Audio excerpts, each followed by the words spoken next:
পুকুর পাড়ের বাঁশঝাড়, তেঁতুল, কদম, আম ও নারকেল গাছের প্রতিটি ডাল জুড়ে রয়েছে পাখির বাসা।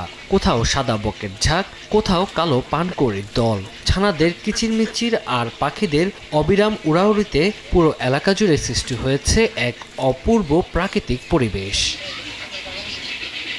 মাত্র ৩টি বাড়িকে ঘিরে গড়ে উঠেছে এই অভয়াশ্রম। প্রতি বছর বর্ষা মৌসুমে বক, পানকৌড়ি সহ বিভিন্ন প্রজাতির অতিথি পাখি এসে আশ্রয় নেয় সিরাজুল ইসলাম মাস্টার বাড়ি ও আশপাশের গাছগুলোতে। নিরাপদ পরিবেশে ডিম পাড়ে, ছানা ফোটায় ও সন্তান বড় করে মৌসুম শেষে আবারও উড়ে যায় নিজ গন্তব্যে। সবচেয়ে আকর্ষণীয় দৃশ্য, সদ্য ফোটা ছানাগুলো গলা উঁচিয়ে ডানা ঝাপটাতে ঝাপটাতে খাবারের অপেক্ষায় থাকা। এক বাসা থেকে আরেক বাসায় পাখিদের ব্যস্ত আনাগোনা আর ছানাদের কোলাহলে গাছগুলো যেন জীবন্ত হয়ে ওঠে।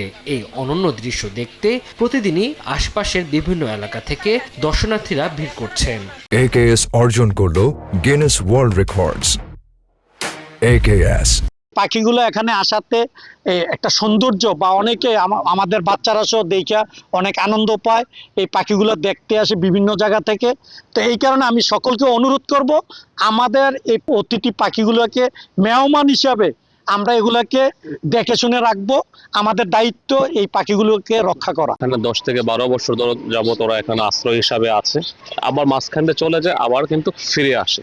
এবং আসার কারণ উদ্দেশ্য একটাই, যে এদেরকে এখানে কেউ ক্ষতিগ্রস্ত করে না, ডিস্টার্ব করে না, বা ওরা বাচ্চা ডিম থেকে বাচ্চা ফুটিয়ে নিয়ে যেতে পারে। দূর দূরান্ত থেকে আসি, আইসা ওগুলো দেখে একটু আনন্দ ভোগ করি। অনেক জাতের পাখি আছে, বিশেষ করে পানকৌড়ি আর বক একটু বেশি। বিকালবেলা হলে তো অনেক পর্যটক থাকে এই রাস্তায়, এখানে দাঁড়িয়ে থাকে। অনেকে ছবি তোলে, অনেকে ড্রোন দিয়ে, ক্যামেরা দিয়ে ছবি উড়াই নেয়। অতিথি পাখির অভয়াশ্রম পরিদর্শন করে পাখি সংরক্ষণে প্রয়োজনীয় উদ্যোগ নেওয়া হবে বলে জানিয়েছেন উপজেলা নির্বাহী কর্মকর্তা। এই পাখিগুলো কিভাবে নিরাপদ থাকতে পারে, যদিও ব্যক্তিগত জায়গা, ব্যক্তিদেরকে বুঝিয়ে এইটুকুকে অভয়ারণ্যের মতো কিভাবে সুরক্ষিত রাখা যায়, অতিথি পাখির জন্য চলে না যায়, বরং একটি সুরক্ষিত স্থান যেন তৈরি করা যায়, তাদেরকে জনগণকে উদ্বুদ্ধ করা এবং তাদেরকে প্রয়োজনীয় সাপোর্ট দেওয়া, এটি আমরা উপজেলা পরিষদ থেকে করব বলে আমরা পরিকল্পনা করেছি। কুমিল্লার বুড়িচং উপজেলার কিশোরনগর গ্রামে সরকারি উদ্যোগে এলাকাটি সংরক্ষণ করা হলে অতিথি পাখিরা নিরাপদ আশ্রয় পাবে বলে প্রত্যাশা স্থানীয়দের।